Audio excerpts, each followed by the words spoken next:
The next few videos are going to be about the history of our sport, and we're going to start off with a schooner yacht that was built in 1885, 133 feet long. The name of the yacht was the Coronet, and it has the longest history of any single yacht in existence today. When this thing is completed, there's not going to be anything like it on the water anywhere in the world.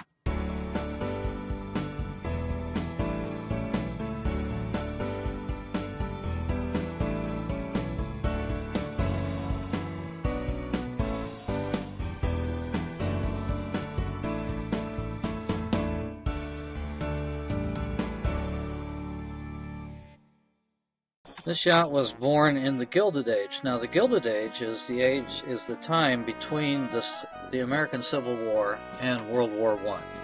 And there was a guy named Rufus T. Bush. There were a lot of guys getting quite rich on philanthropy and making a lot of money, and really a lot of growth and a lot of extravagant expenditures in that age and time.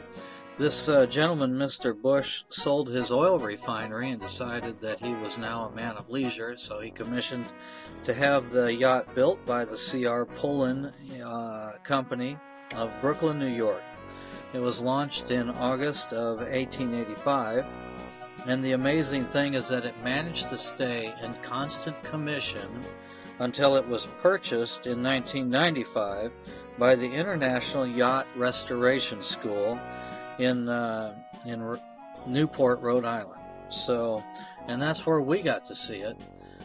They've been working on it ever since 1995, and we're going to show you some pictures of what they've gotten done so far. As you can see, the Coronet was in pretty rough shape when the school got a hold of it.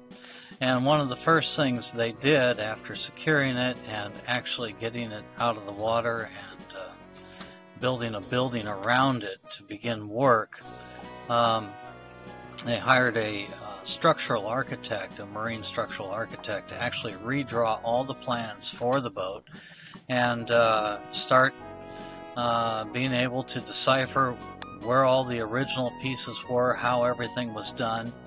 The interior of the boat was in almost perfect condition and had not been changed much from 1885, and so what they did with that was basically take it out and store it until they could get the hull and all the spars and all the woodwork done, and then they're going to go ahead and reinstall it.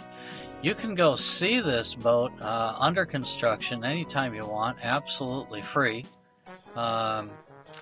They'll welcome you to the school, and you just walk around, and they've got this exhibit all set up so you can check out all the different pieces and what they're doing. So this is where they're at right now. I'll show you a little video of the overall condition that they've got the hull up to at this time. This is the Coronet, 133 feet long, 27 foot wide, being restored, originally built in the 1880s, I believe.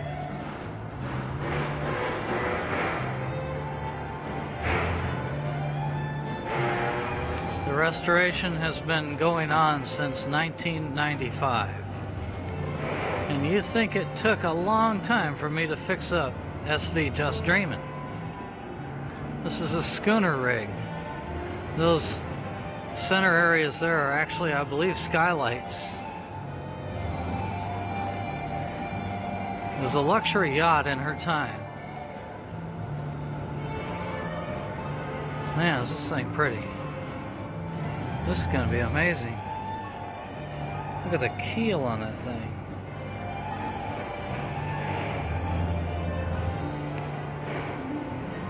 Wow.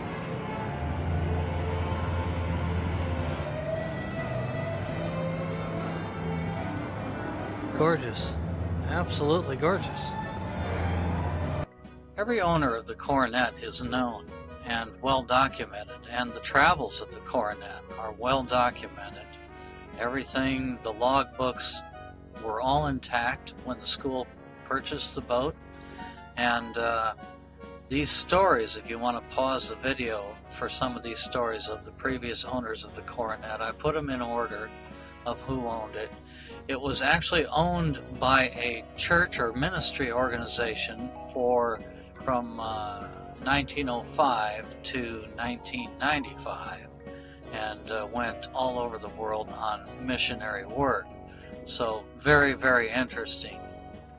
It seems that everyone who touched the Coronet has a well-documented history.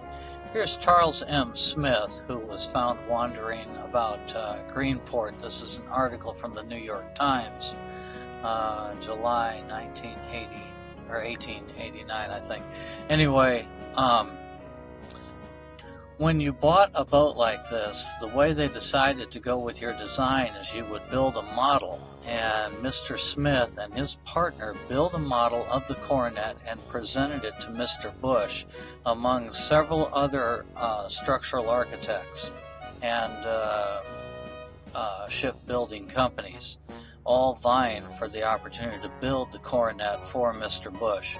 And they won the bid. Their model was the best, and they got it. But if you read this, both Charles M. Smith and his partner both went insane after selling their businesses.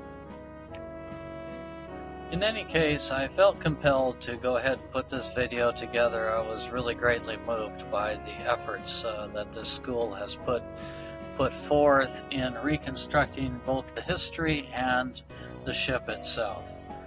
This is a picture of the crew that went on a expedition to Nagasaki, Japan in 1896, I think that says. Anyway, she's been all over the world several times. A great history of a great ship. This is when the boat beat the Dauntless, yes, the Dauntless, in a transatlantic race. The Coronet was not only beautiful and graceful, she was fast. So you can bet next time I go to Newport, Rhode Island, I'll be stopping by the school to see how they're doing with this beautiful boat. Can't wait to see it done.